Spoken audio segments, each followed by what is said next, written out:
Hey everybody, Dan Cheney back with you yet again for another Music Charts Archive show here on DJNTV. Today I'm going back to 1975 when I was all but 10 years old. I'm counting down the top 10 songs from the week of September 27th, 1975. I'll have two songs that were both #1 country and #1 pop, two songs that were nominated for Record of the Year at the Grammys but lost, and a song based on a classical piece by Chopin. Which songs am I talking about? We'll find out this week on this week's edition of the Music Charts Archive Show.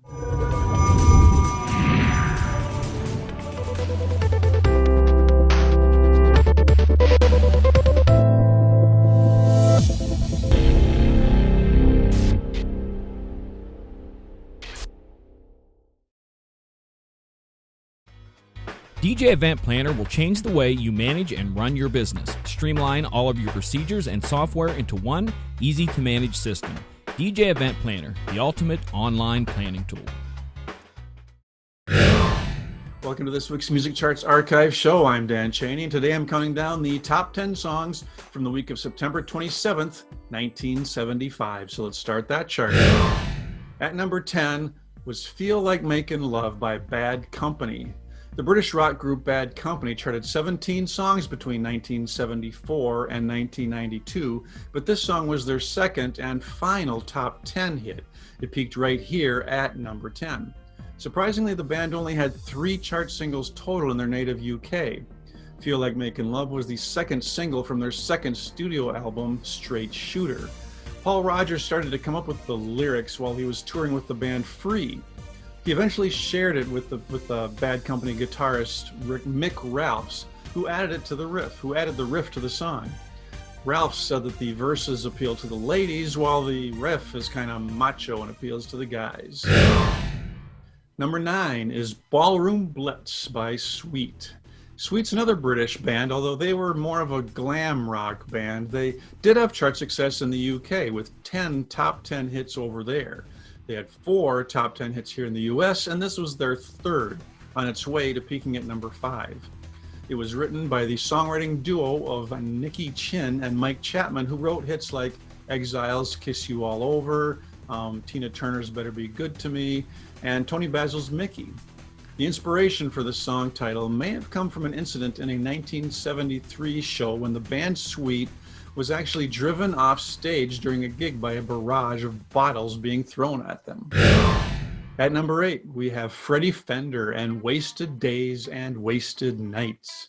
Country artist Freddy Fender started his career in the late 50s and showed sparks, but a stint in prison for marijuana possession put a bump in the road in his career. In 1974, he recorded Before the Next Teardrop Falls, which became his first chart hit and went all the way to number 1. Wasted Days and Wasted Nights was the follow-up to that song, and it peaked right here at number 8. Fender had actually first recorded this song back in 1959, and this was a re-recorded version of the song. The song was a major hit in New Zealand, where it spent 12 weeks at number 1. At number 7, we have At 17 by Janice Ian. Folk musician Janice Ian had 2 top 40 hits. The first was Society's Child from 1967 when she was just a teenager. 8 years later, she would get her second chart hit with At 17. It peaked at number 3.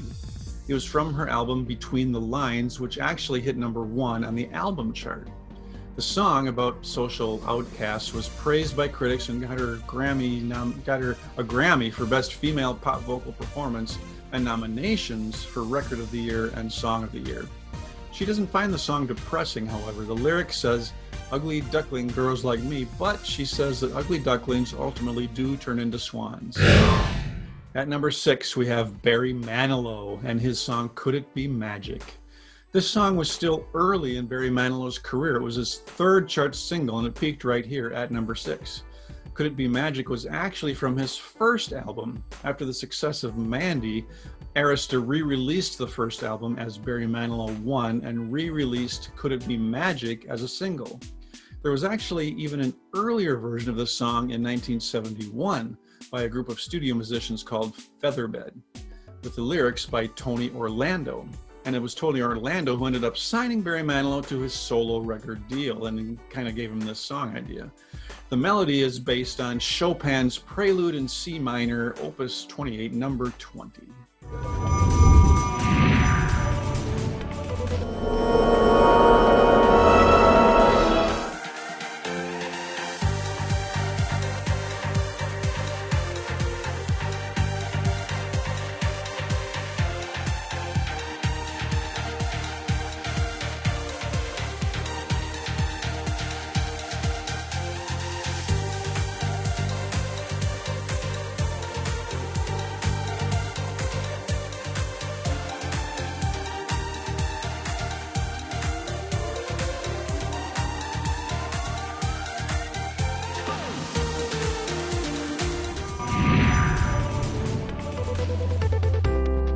Welcome back to this week's Music Charts Archive show. I'm Dan Cheney, and today we're counting down the top 10 songs from the week of September 27th, 1975, and we're up to the top 5. Number 5 for the week, Run Joey Run by David Geddes. After his first recordings failed to chart, David left the music business and went to law school. Producer Paul Vance wrote the story song Run Joey Run and recruited Geddes to record it for him. He returned to school, but then the song started climbing up the charts. It would eventually peak at number 4. It's a teen tragedy song where the father doesn't approve of the boyfriend and actually gets angry enough to want to kill him. When Joey comes by the house, the daughter steps in the line of fire and is killed accidentally and tragically by her own father. Geddes would chart one more song in his career, another story song called Last Game of the Season.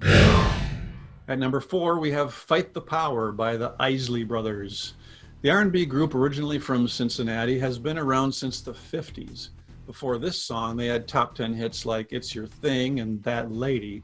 Fight the Power peaked here at number 4. The funk protest song was the first single from their album, The Heat Is On.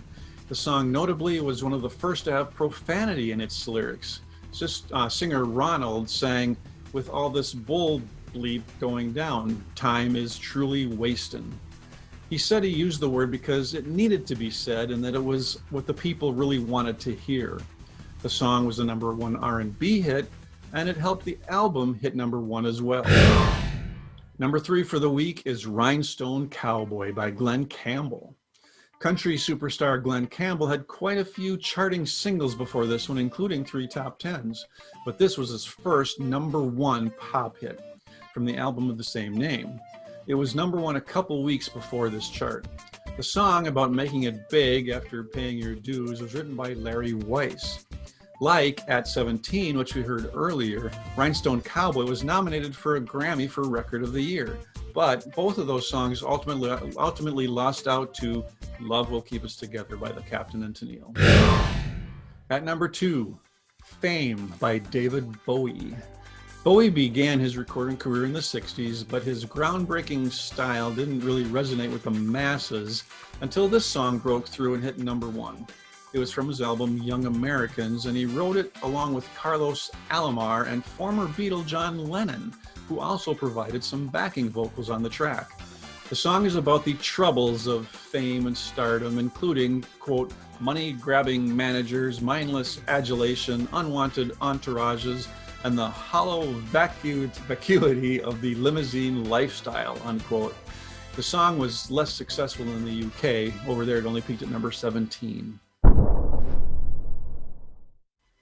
And at number 1 for the week of September 27th, 1975 was I'm Sorry by John Denver. Very few artists were as popular as John Denver in the mid-70s. In the span of 6 singles released, 4 of them hit number 1. Sunshine on My Shoulders, Annie's Song, Thank God I'm a Country Boy, and this one. I'm Sorry was the lead single from his album Wind Song. The flip side of this song was Calypso, which also received significant airplay. 1975 was a big year for country songs in general. Along with Rhinestone Cowboy, I'm Sorry was one of 6 songs in 1975 that were both number 1 country and number 1 pop hits. Well, there you have it. Those are the top 10 songs from the week of September 27th, 1975. Please give the video a thumbs up and let me know what some of your favorite songs are in the comments. I honestly really do like a bunch of these songs. I was 10 years old in 75, and back then my favorite probably would have been Ballroom Blitz as a 10-year-old.